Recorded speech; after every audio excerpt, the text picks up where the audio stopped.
This is why capitalism does not work. This is called the problem of overproduction.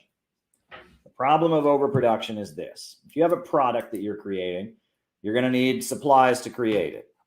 So that's A. A is the supplies that you would need to produce your product. A.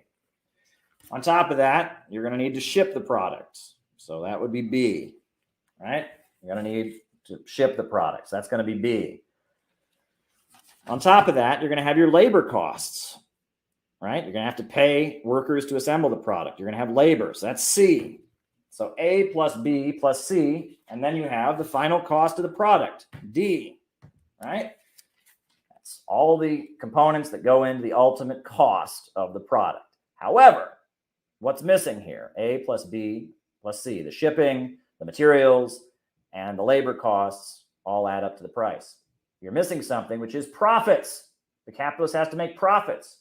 And he can't change how much the shipping costs are, and he can't change how much the material costs. So how does the capitalist make profits? He cuts into C. He takes from the worker. And this is called surplus value. He cuts in to the value the worker puts into the product. He takes a percentage of that value for himself. That's called surplus value. So you can divide C. C divides into C1, which is what the worker actually gets paid, and C2, which is the profits that the capitalist gets. So C is divided into C1, which is what the worker gets paid, and C2, which is the profits the capitalist extracts from the product. But here is the problem. So the worker is only getting paid C1.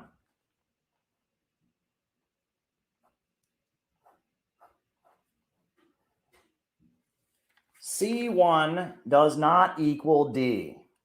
C1 does not equal D.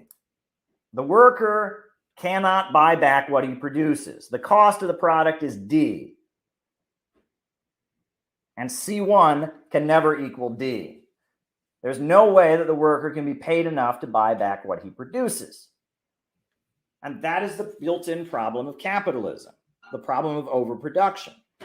And that gets compounded by the fact that the capitalist is constantly trying to reduce the role of C in production. The capitalist wants to hire as few workers as he possibly can.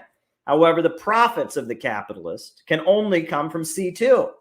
He can only extract surplus value from labor. He can't extract surplus value from the cost of the machine. He can't extract surplus value from the materials. He can only extract surplus value from the cost of C2. So on top of the problem that the worker can never buy back what he produces, the problem of overproduction, you also have the problem that as technology advances, C2 is constantly decreasing. And this is called the tendency of the falling rate of profit, that C2 is always decreasing, and that the more technology advances, the less the rate of profits that the capitalist makes. The worker can never buy back what he produces. On top of that, he can never, he constantly sees a falling rate of profits due to technology. This is the built-in problem of the capitalist system.